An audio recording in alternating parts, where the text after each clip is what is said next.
Zeus. How many girlfriends did he have? His heartbreak story. Zeus was indeed the king of the Greek pantheon and the king of the gods. He presided over the afterlife from his seat atop Mount Olympus, resolving conflicts between the gods and reigning with the iron grip. After the Titan's demise, the king ascended to power and guided the Olympians during the golden age of ancient Greek history. Despite his might, though, Zeus was known as one of Greek mythology's most notorious lovers. Several goddesses, nymphs, and human women fell prey to his charm, resulting in marriage and extramarital relationships. Despite his many lovers and marriages, the Greek god had trouble being happy with anyone for a long time because of his wife Hera, who was jealous of all and had punished them, all the lovers, extremely. The affairs of Zeus. Number 6. ALCMENE, deceived by Zeus. The beautiful human daughter of the king Mycene, ALCMENE, fell for Zeus's disguise as her husband, betrothed in some versions when he was gone. A lusty Zeus had been keeping a watchful eye on the dark-haired, dark-eyed beauty for some time. Though she was virtuous and smart, crafty Zeus posed as her husband by telling her tales of his wars and displaying artifacts from his victories. Her true husband arrived home shortly after that, found out about the affair, forgave her, and made love to her again. She had twins. One was Zeus's son, and the other was her husband's. Hercules, the famed demigod, was Zeus's son. Hera, Zeus's jealous and long-suffering wife, tormented him brutally for most of his existence. After his death on Earth, he was elevated to the position of a deity, making him one of the rare demigods to achieve this honor. Number 5. Europa. Zeus cheated again on his wife Hera with Europa. Europa was born to King Agner of Sidon. In her honor, the European continent bears her name. During her romance with Zeus, Hera was distracted and never punished her. Europa dreamed of something one night. Two women-like continents were squabbling over Europe in the dream. Asia insisted that Europa belonged to her continent because she was born there. The other unnamed continent said that her arrival was unimportant since Zeus would eventually deliver her to it.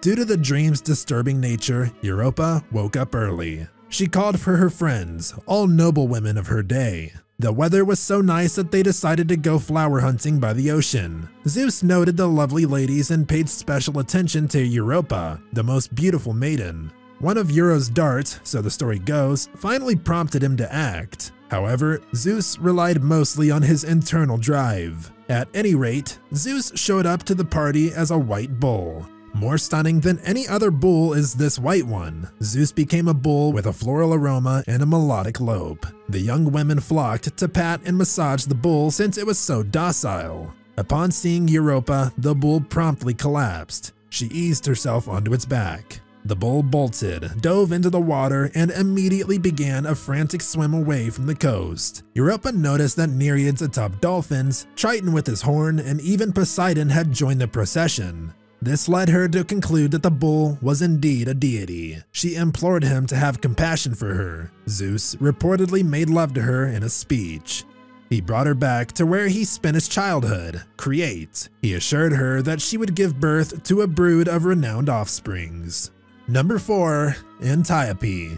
Like the tales of the other ancient Greek gods, the tale of this lovely woman has several variations. Princess of Thebes, or also called the Amazon Queen, Antiope. Zeus took on the form of a satyr to seduce her. A satyr raped her in some tellings. Zeus may have shown his concern for her by freeing her from slavery to her uncle's wife many years later. Antiope, fearing her father's anger after learning of her pregnancy, either ran away to the kingdom of Sicyon or was captured by its monarch. In the end, she returned to Thebes with the help of her uncle. Hera's treatment of Hercules was similar to that of Zeus's previous conquest in that she enlisted the help of others to make her life miserable. Her uncle had Antiope leave her infants to perish in the bush, but a kind shepherd took them in and reared them as his own. Zeus dispatched Hermes, the god of communication, to instruct and train them. Antiope still had a ways to go before her problems were solved. When one of her sons murdered a devotee of the Greek deity Dionysus, Dionysus drove her crazy. She was insane and traveled the kingdom until King Phocus healed and wedded her. Finally, she had a chance to settle down and enjoy old age. Tradition has it that Antiope and her husband share a tomb on Mount Parnassus.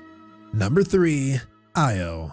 One of the mortal lovers was Io. She served as a priestess to the Greek goddess Hera at Argos. Zeus took note of Io and naturally developed feelings for her. She refused Zeus's overtures at first, but her father eventually gave in to the oracles and kicked her away. Zeus then cloaked himself in a mysterious cloud and captivated the woman. Some myths have Zeus hiding Io from his wife by transforming her into a cow. The ruse, however, fell through, and Hera pleaded with Zeus to grant her wish by presenting her with a heifer as a gift. Hera dispatched the 100-eye Argus Pronoptus to keep an eye on Io and stop Zeus from visiting her. In response, Zeus dispatched Hermes to distract and ultimately kill Argus. Ovid claims he achieved this by first putting him to sleep with a combination of panpipe music and bedtime tales. While remaining in the guise of a heifer, Io was set free by Zeus. Hera took her revenge on Io by having a gadfly constantly sting her, sending her on an endless journey across the globe. Last but not least, she managed to go to Egypt, where Zeus performed a transformation back to human form. She gave birth to Zeus's offspring there.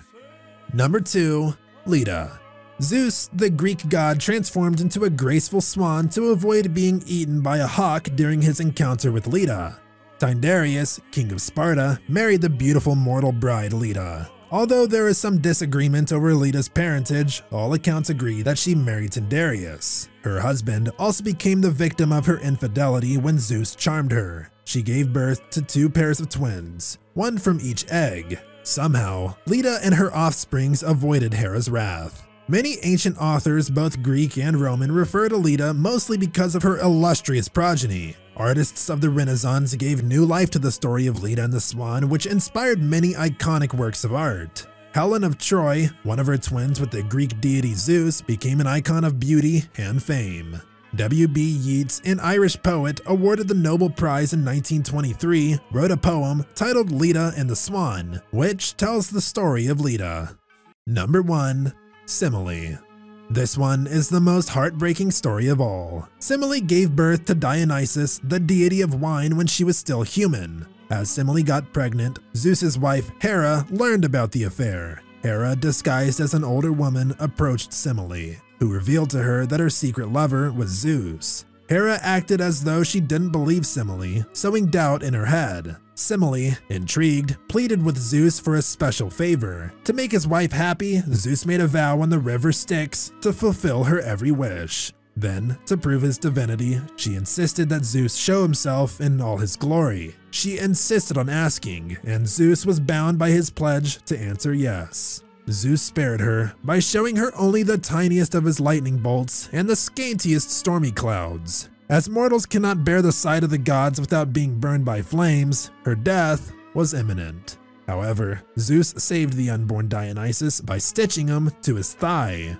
Dionysus freed his mother from Hades as an adult. She eventually became a goddess of Mount Olympia under the new name Thyone, where she presided over the mania that her son had sparked. That's all for today, folks, and we hope you enjoyed the information. Keep watching for more amazing videos, and don't forget to like and subscribe to our channel on your way out. See you next time. Until then, bye.